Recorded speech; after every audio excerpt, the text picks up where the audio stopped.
We are back, everybody. It's the Indie Spotlight of the evening. I'm yelling again. It's what I do, I guess. Indie Spotlight for the No Name Cinema Society. Hi, everybody. I am Jonathan Betzler. I am one of your hosts for the evening. Every week, every time we do this, we start the night with a current feature. We just talked about Joy, and then we do an Indie Spotlight. And we've been doing Indie Spotlights for most of the year from 2010, because we were talking about 2015 current features.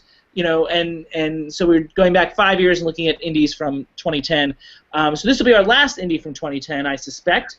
And it's called I'm Still Here. And here to talk about with me are my compadres. First up is Dave Joseph. How you doing, Davey? Doing well. Davey, I wanted to ask you the last one. I mean, so this is our, we've done 22 episodes this year. How do you feel about that? Every one I'm impressed. I'm like I can't believe we hung in there this long. Are you really surprised? I mean, I wanted it to work out that way, but yeah, I am. I'm definitely surprised. Are you surprised? It had its moments for sure. And you guys haven't seen what I'm looking at now, but J Money made a little change for us.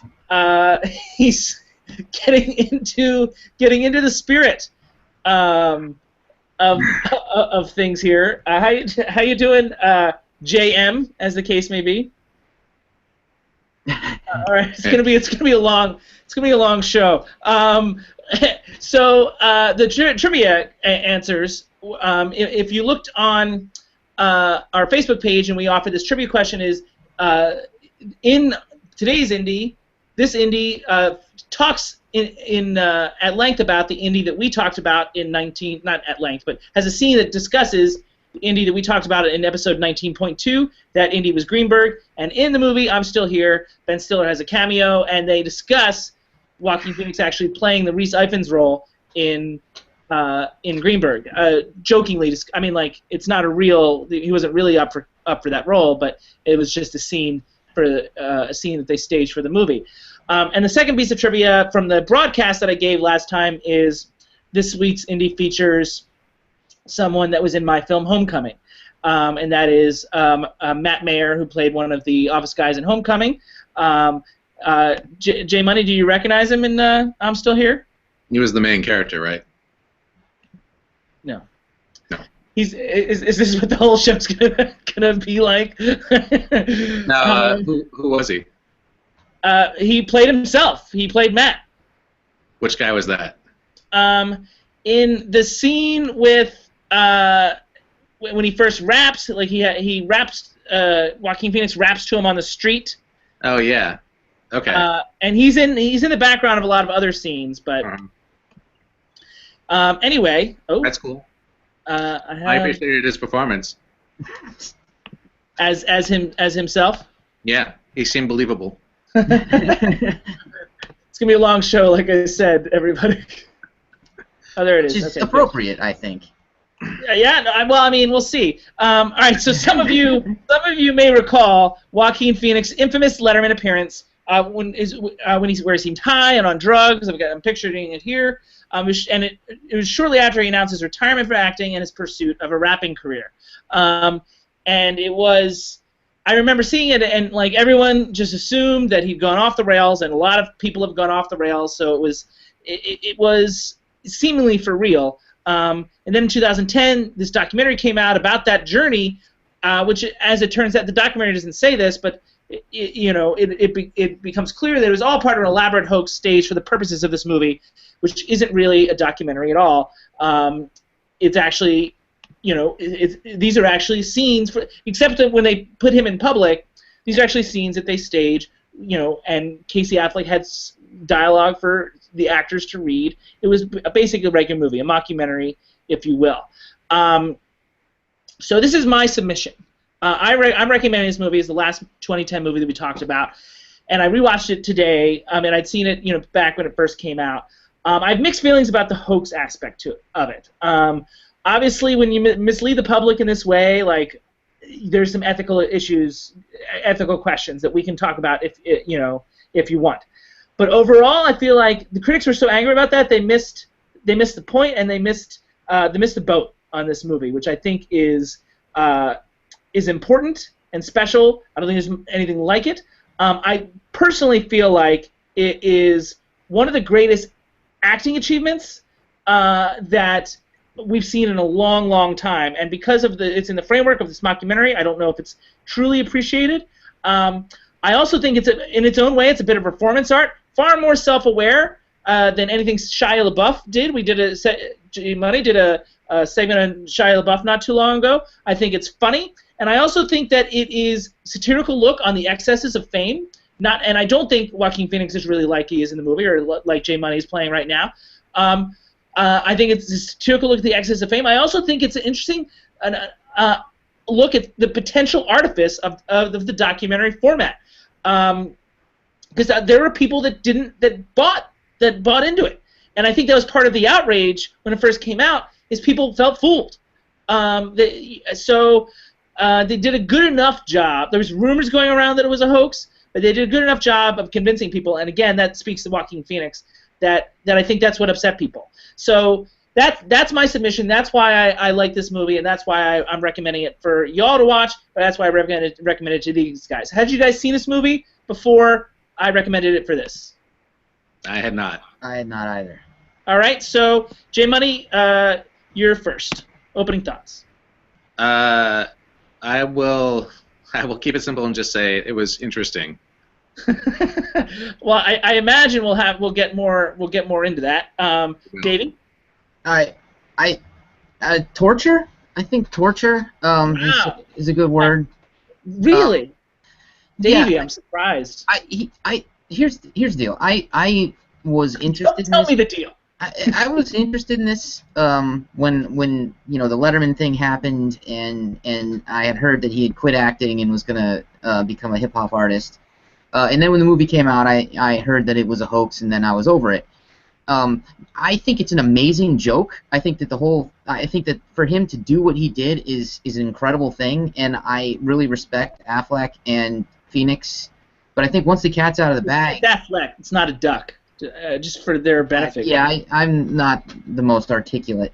I just think that I think that it's an incredible joke, and it's amazing that he did this and kept this going for as long as he did. But once the cat's out of the bag, the film itself, just as a film and not as a piece of performance art, it's oh boy, it's hard to sit through. Well, that's interesting. I wonder if there's a difference. Because when I first saw it, I was not walking in. I did not know it was a hoax. Like the rumors were there, but I mean, like they weren't convincing rumors. Huge Far difference. more convincing was his appearance on Letter. You know what I mean? Like Huge I didn't necessarily think it was possible that he could be like that in public so convincingly. You know, so I was unclear when I first walked into the movie. There were clues as the movie went along, which I can talk about if you want to, but so I was convinced that it was all a hoax when it was over, but I wonder if me seeing it without knowing it was a hoax made the difference in that regard. J Money, does any of that bother you, the fact that you knew it was a hoax? It doesn't necessarily bother me, but I think that it also definitely changed the way that I reacted to it. You know, I think that if I had seen it when it came out, for instance, my reaction to actually watching it would have been probably different than what it was. Just because I also felt like at this point it was, a joke to some degree and commentary that we were already kind of familiar with. It was kind of a thing that I think we've already seen done also in other places.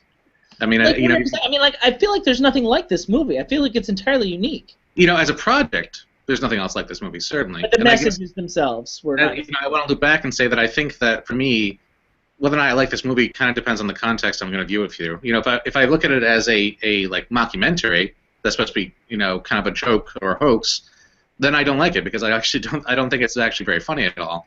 If I look at it as an actual documentary of a piece of performance art, then I like it more because I end up really respecting Joaquin Phoenix and also really think that what he did was incredibly brave, frankly, to do that. I have a note about that. All right, so well, I mean, maybe we should talk about him first since you brought it up. I mean, the things that like the commitment that it takes to pull this off, the fearlessness. You talked about bravery. I mean, not really bearing his actual soul, he's still representing a version of himself, doing drugs, having sex with sex with women, being an overall blowhard, being a guy that probably Joaquin Phoenix would not respect in real life. You know, this is a scene of him like calling hookers, and it was also the detailedness of his choices. I mean, Affleck was important in that as well, and you know, helping him, giving him ideas, and guiding him in this way. But the performance, the character was so thorough that for him to pull it off amidst regular people, and the press was not in on it. Oh no, and they were pissed. I mean, that's why they took it out of him. Sure were, and I think that was part, and they're also part of the media, which is why I think the reviews were not as strong as I think they could have been. Absolutely. But for me, go ahead. Sorry. Let's start with the performance because I wanted to talk about Affleck's role as well. But let's start with the performance since you brought that up. Well, I mean, it's interesting because we're talking about the risks he's taking, and we're talking about him doing all these things that are seemingly destructive on screen. And it's for me what I thought about since I knew it was a hoax going into the movie and also watching it. I realized that he's showing this sort of superficial idea of what it means to be self-destructive, but at the same time he's living what is something incredibly self-destructive for his own career. So I think that he's probably using that to some degree to channel some of the ways that he's reacting to things. But it didn't wind up being self-destructive. I think he certainly didn't know that throughout the year. I mean, I have to wonder. There's a specific scene where he's when he comes out of the Letterman interview where he freaks out, and I have to assume that he probably was freaking out a little bit on the inside, at least after it happened, because he was taking a huge risk. He really was. Maybe, yeah. No, I don't know that for sure. I can certainly ask Matt Mayer about that. Whether or not he was, whether or not that, I don't think that that performance specifically, that part of that performance where he freaks out is about him freaking out. But I have to believe that he probably channeled some of his own, self-doubt about what was happening, because he must have had self-doubt. He must have been, it's really impressive that he committed to the bit as long as he did. That's a really hard thing to do. Yeah. And it must have crossed his mind numerous times whether or not he was just doing an incredibly bad thing. I mean, I think also, I don't know if it was Letterman, but I mean, I think even before Letterman, he was past a point of no return. Mm-hmm. I mean, I think if anything, once he was at a point where if he doesn't go full throttle, and the movie doesn't get finished or come out, because I think the thought was the movie would actually vindicate him in some way, and I think it did, quite frankly. I think once people realized it was a joke, he could stop hiding, because he had literally to stay in hiding to make this work. Right. Until the movie was edited. So, Davy Joe, your thoughts on the performance? I mean, it's amazing because it's not just it's not just the movie. It's life. It's the way he lived in public for how long? 2 years? It was a long time. 6 months. Well, 6 months. Well, I mean, for the cameras rolled for like 6 months. Yeah, 6 months more or less. But he couldn't really do any other movies until the movie was out. And he had to kind of sort of do some of this while he was promoting his previous film.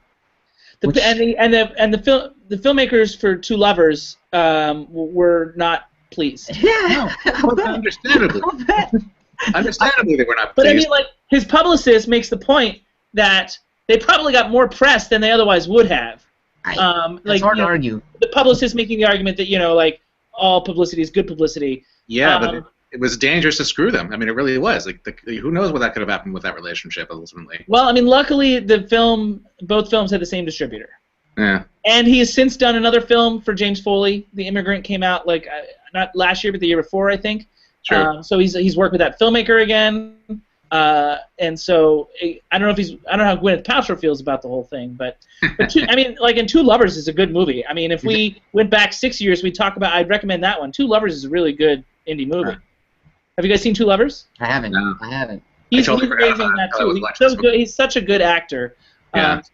Such a we're so honored to have him, and I hate to bring it real here, but I mean, he's also I wouldn't have been surprised if he did go off the rails. He's had sort of his family, young people that became stars young or actors young have had issues, and he's had some tragedy, public tragedy. Yeah. He's been mired in. Go ahead, Davey.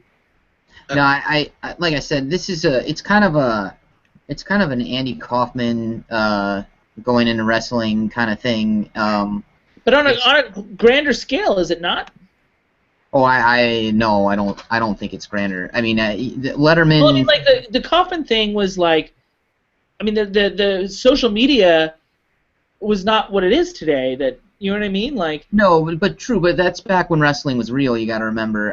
And he was going into crowds and, you know, calling out. But I mean, like, the people that were aware of it were mainly like crowds, and like you hear news about it here and there, like maybe some video of it. Well, and they were on Letterman. Everyone you see it in the film. Everyone is impersonating this bearded, you know, like Jay Money's doing it now. I mean, like, it's an iconic look now for him. As a joke, this is as good as it gets. It's amazing. It's an amazing thing that they did. But not a good movie as far as you're concerned. Once you know, look, if I sat there not knowing, it would have been riveting. That's fascinating to me because I feel like it works the other way around. Like, watching again here, I was even more impressed than I think I was the first time. First time, I feel like I was trying to put the mystery together, trying to like figure it out because I wasn't sure. And it was not Casey Affleck. I saw it opening weekend, so I had not. That's awesome. Casey Affleck had not come out yet with the information to like confirming that it was a hoax. After the movie, I felt pretty good, especially because A, there were credits, and B, I knew Tim Affleck was playing Joaquin Phoenix's father. I'm like, well, then that's not right. But everything else matched, and that was the next thing I wanted to talk about with our limited time is the work that Affleck did, walking the line between fact and fiction. I think it's a very thin tightrope, and I think as a director, he did a real nice job making it work. And I guess it's hard for you guys to comment on after the fact, because, or if you can just imagine not knowing, because I don't think the movie tips its hand in any way. Let's have small things like phone calls. Technically, you wouldn't hear both sides of a phone call. There are a couple of phone calls that you hear both sides of that in a real documentary you probably wouldn't hear both sides of a phone call. Some phone calls you do, some phone calls you don't. But regardless, do you guys have any thoughts on that? Just because I so understood what was going on ahead of time, I couldn't really, notice the differences. I was afraid of that. The other thing I think Affleck did really amazingly is managing the improv, because most of it was improv. I mean, and Phoenix is like apparently that one when he goes off on Anthony at one point, like he went on for like 7 minutes in real life, and he just went on and on and on, and Affleck had to cut it down in the edit room. So I think that managing that and picking out like the good pieces, not just in the edit room, but even on set. Like he would tell Matt Mayer, for example, like you said all this great elucient stuff was the word they used.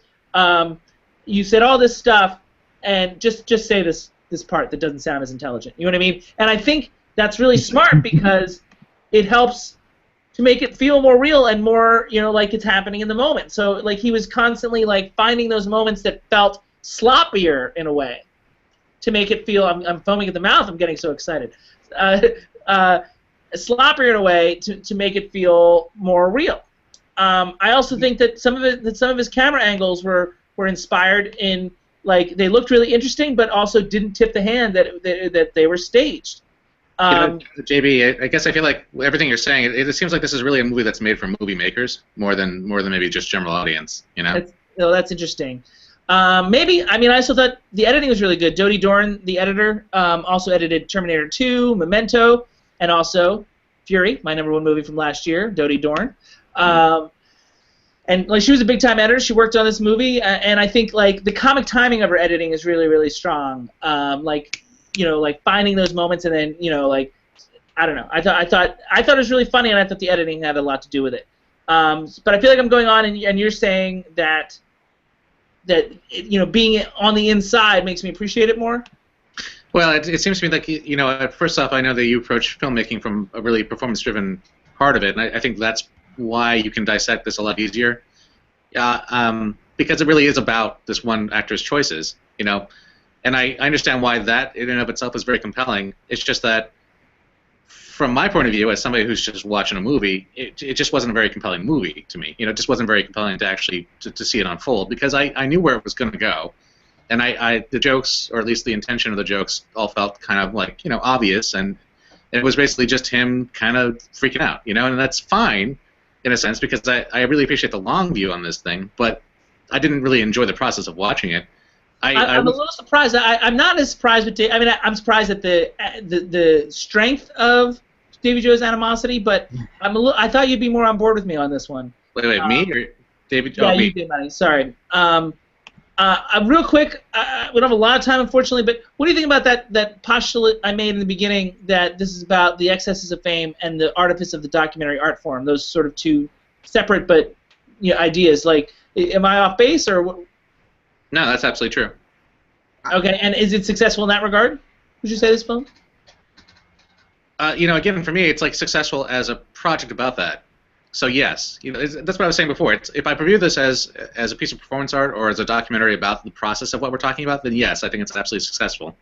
If I view it as just like a fun movie, then not necessarily for me personally. But Davy Joe, do you agree with that? I think it's more mocking just sort of the nature of people and the sick way we enjoy watching people melt down, and kind of like the tabloids, and I think that the audience is the kind of like the butt of the joke, and it's kind of awesome. I hadn't really thought about it. That's another thing. I mean, I guess that's sort of like a tangent off of the excesses of fame idea, but I hadn't really thought about that. I think that's a fascinating idea. And that's why I love that this happened, and I wish I had seen it before I knew. What would you have done differently with the movie? Like, if you were in charge of the movie, what would you have done to, with the same idea to make it different or better for you? I mean, to make it more watchable. That's a good question. I don't know. I mean, I think that I think it's completely successful in that it's. I don't think it was ever meant to be a film that people watch. I think that once the jig is up, it's up. I mean, that's to me, that's how it plays. And I think it's an amazing thing that they did, and I But you still didn't like it. Well, I mean, I knew the punchline. I don't think. See, that's funny, because I did too at this point, and it still didn't matter. And it almost made it funnier now that I knew. Like, I was able to laugh at it more now that I wasn't like constantly like trying to pick up clues. But it's interesting. The main thing, if I had one negative thing to say about it, is when it got excessively scatological, or like I could have done without that, and all of the penis that the movie showed. Oh yeah. Was maybe a little much for me. I mean, maybe it's just a guy's point of view, but I mean, like, it got a little excessive at times. Wangs are in right now. You wish, J Money. So that's my only real complaint. But otherwise, I'd be curious what you audience members have to say. I'm a big fan of this film, and I think it's worth checking out. So I recommend it, and for the reasons that we talked about, and I want to hear what you guys have to say. You guys being the audience. Meantime, we got a quick turnaround before our classic movie. One more thing. Well, I just want to bring up one thing, because I thought about this later on. At the end sequence, the very end sequence, and I don't know if we can really talk about this too much without being spoilery. He disappears into a river. I think it's 5 years old. I think we can spoil it. Spoiler. Okay. So the camera sort of follows him slowly, losing himself into a river. And do me a favor and say hi to David Boyd. Hello, David Boyd. Thank you for joining us this evening. But yes, go ahead. He loses himself in the river, and I wondered if that was very intentionally tongue-in-cheek, symbolism about his brother. It was not necessarily intended that way. I can tell you. I mean, do you want to know this, or you just want to go on with your fantasy? No, there's an answer I'd like to know. So, I mean, they hadn't figured out, and they were in Honduras, and they were trying to figure out an ending to the movie, and they were just like basically walking around, just getting B-roll, and Larry, if you remember Larry from the movie, and Walk, as they call him, were just walking around, and Casey Affleck was like thinking or doing his thing, and then all of a sudden it came to him, He said just like walk down the river, we'll follow you, and just go in. So if it was like that part. it was subtextual even to them, if it was sort of a reference to river, I think. I don't know if it was. If it was, I thought that was actually kind of funny. But I also think that ultimately, for me, the movie exists because Joaquin Phoenix went through like a process of self-flagellation. I mean, it was him talking about. I think maybe it was cathartic for him to excise a bunch of demons, a bunch of things that he's dealt with in his life. He clearly has come from troubled issues. He has a lot of problems. There's a lot of tragedy that's happened for him. So I felt like in a lot of ways what he was doing was hurting himself on screen as a way of processing, as a way of dealing with it. I mean, that's how I kind of took his process of doing this. Well, I don't know if he'd accept that, but I can find out. But I mean, like, I don't know if it's something that someone is self-aware of. But regardless, I think that the ending was meant to sort of symbolize that Joaquin, that JP, the rapper Joaquin, was disappearing, yeah, and not coming back up. Which is great. Maybe I'm being very surfacey with it. Maybe my interpretation is a little too easy. But he's going under and not coming back up. And when he comes back up, he'll be reborn again as the Joaquin Phoenix. No, I absolutely agree with you. I think it was very symbolic from that point of view. I think it was about a baptism ultimately. But yeah, for sure. Yeah. All right, so I was starting to wrap it up, and now we're going to be late for the classic movie. But I'm going to wrap it up now. So for our next indie, 2 shows ago we had Scarlett Johansson in Under the Skin. And the next indie we have another Avenger who gets his indie on with a low budget film from 2011. Our first 2000. No, yeah, there's our first 2000. Oh shoot, I messed this up. It's a 2010 indie. Never mind. I don't have a clue. Oh, yeah. All right. Our next indie is 2011 indie, and it's an NC-17 film. That's going to be. I mixed things up on my notes, but sorry about that. What a way to end the show. Sorry, David. Next up is our classic movie, and we're going to be talking about the William Wyler directed film, the film that launched Audrey Hepburn to the stratosphere, Roman Holidays, or the classic movie of the week, and we're going to talk about that next. Links will be on our Facebook page, etc., etc., etc. So check us out in about 5 minutes. See you then.